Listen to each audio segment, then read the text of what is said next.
little bit of a strange experience on my flight over here. So I snagged an exit row seat, and that was cool. But then who do they bring to come and sit right next to me? This huge shapeshifter. So hey, you know, shapeshifters sitting right next to me on a plane, maybe next time you can shift your shape into something a little slimmer. On top of that, I was coming in from San Francisco, and man, were my pronouns tired. Can I say man here? You know, it's okay to assume people's gender.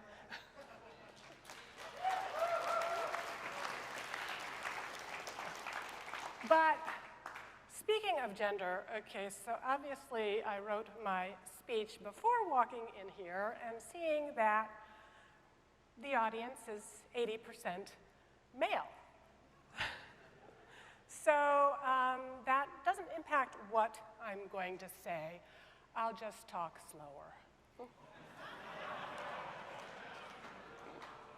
And guys, you know, in case you've never heard this before, I don't want you to fix this. I just want you to listen. So, speaking of girls gone woke, poor Megan Rapinoe, right?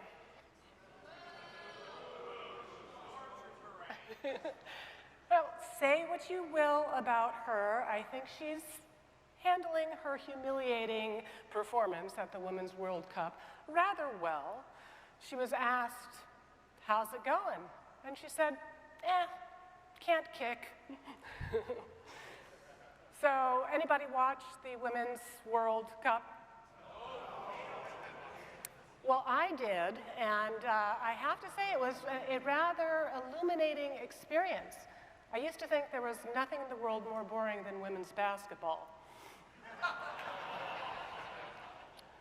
Of course, nothing boring about coming to YAL Revolution, but yeah, you can whoop it up.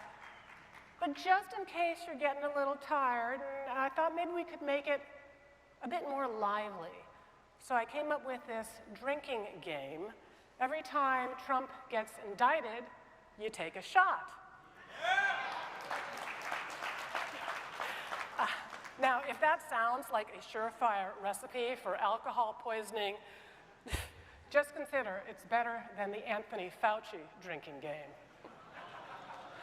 Everyone takes 3 or more shots, regardless of age, and then we just wait to see who gets cardiac arrest.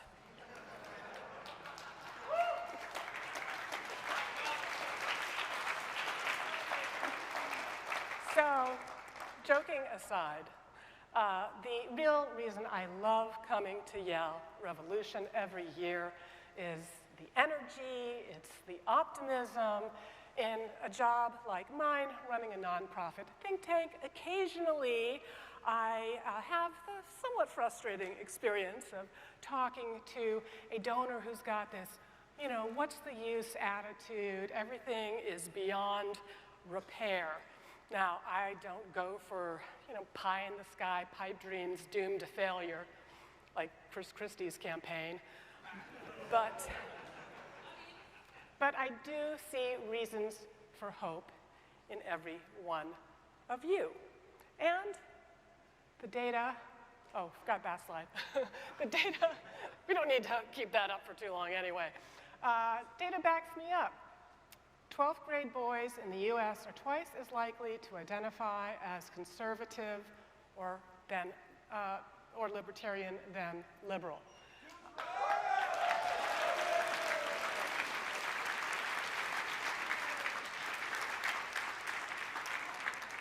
Now you can see the survey used the language conservative. Some of us might hope that they use the term libertarian, but with just 13% of 12th grade boys identifying as liberal, the overall takeaway is clear. That is a trend that has been actually gaining in momentum, and that gap is widening. So, with that momentum, why Overall, does Gen Z still favor liberalism over conservatism/libertarianism by a 48 to 33% margin? Well, while young men are rushing away from liberalism, young women are rushing toward it from that same survey. Yeah, but the question is, what are we going to do about it, right? Back in 2012, 19% of 12th grade girls identified as liberal. Now that is at 30%. Just 12% of 12th grade girls identify as conservative. Now, that is bad news for everyone. Bad news for the guys that don't want to date that. Bad news for the girls that don't want to end up rooming with that. And, you know, bad news for these young women themselves. Surveys show that they are far more likely to end up somewhat or completely dissatisfied with their lives compared to their conservative peers. And then when you consider that young women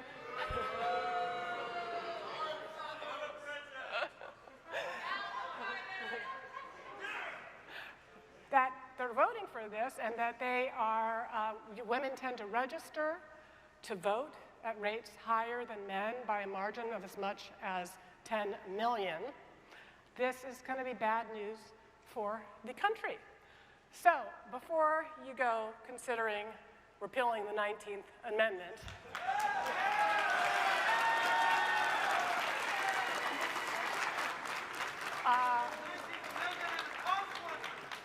no shortcuts, guys, no shortcuts. You got to do the work. I'm going to actually give you a, in some ways, even more radical proposal.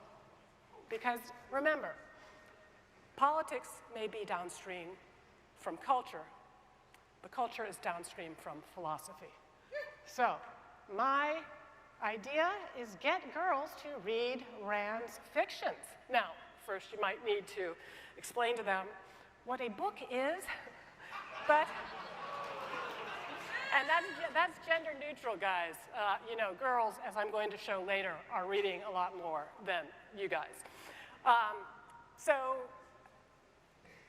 I suggest you persist, because one does not need to be a libertarian or an objectivist to recognize that Rand's fiction has been the historic gateway drug to liberty, or as Cato Institute co-founder Ed Crane, my old boss when I was director of education policy there, said Ayn Rand is the greatest all-time recruiter for the liberty movement.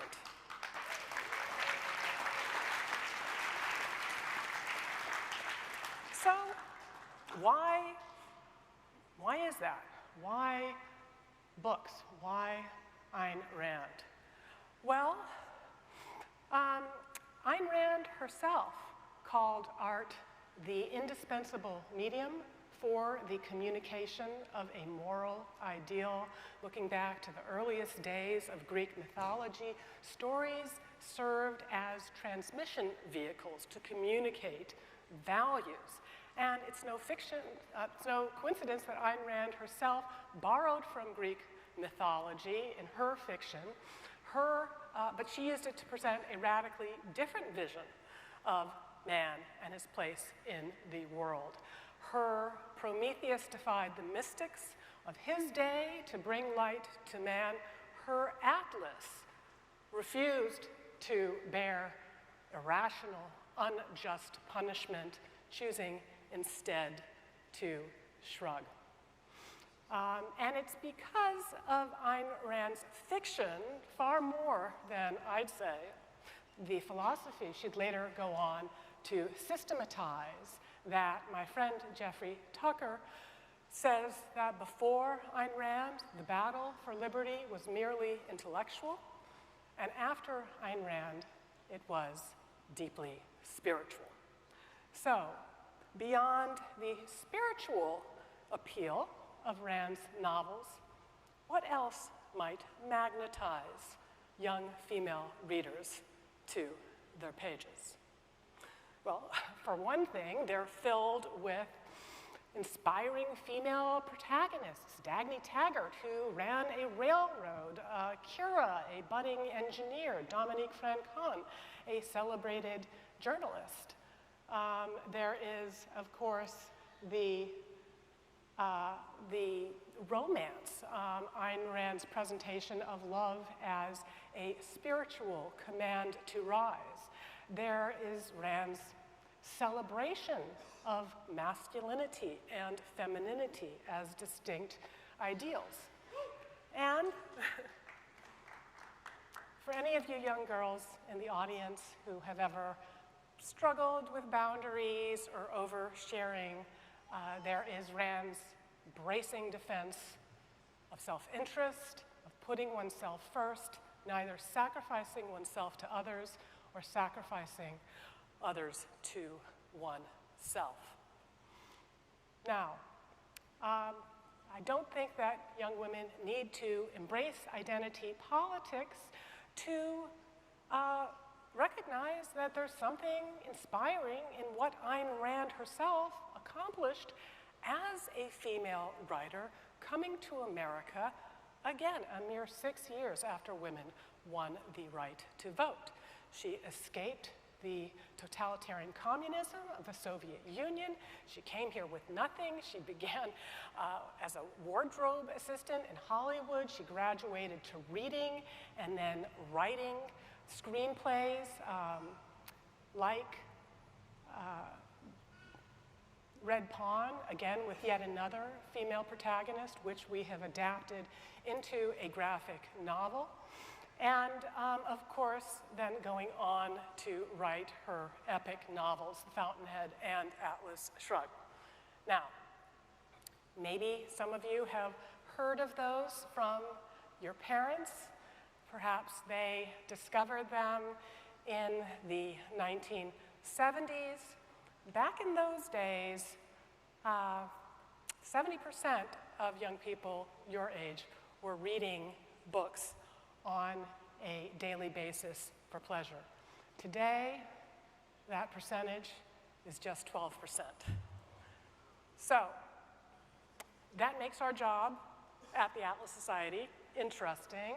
It's why we get creative with things like graphic novels and animated videos, including what we're about to premiere in a couple of weeks, an AI model animated book trailer of Atlas Shrugged, again with a female protagonist to try to appeal to those female readers. But it requires that we understand marketing, but that we also understand our market.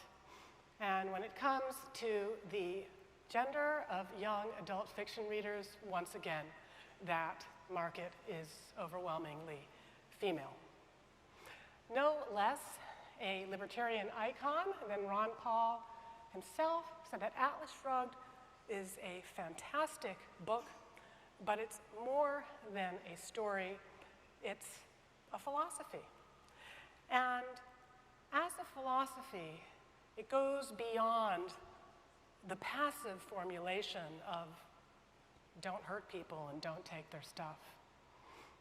It is an appeal for you to rise to your highest potential. It is about you pursuing your happiness as your highest value.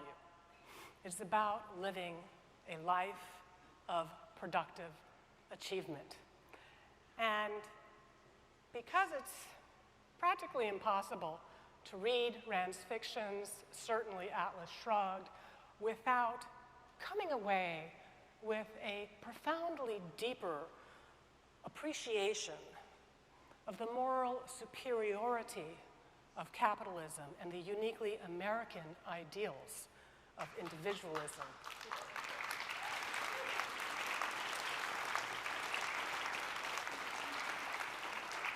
Individualism, productivity, achievement, trade, freedom. That I want to invite all of you to join the Atlas Society on our moonshot to introduce a billion young minds to these ideas. I hope perhaps some of you here in Florida will join us in October. We have student-sponsored tickets at our gala. Hope you've come by our booth, or you'll reach out to the Atlas Society online, follow us, and find out about the sponsorships to attend our Galt's Gulch Summit in Washington, D.C. next summer. And together, we can make Atlas Shrugged fiction again.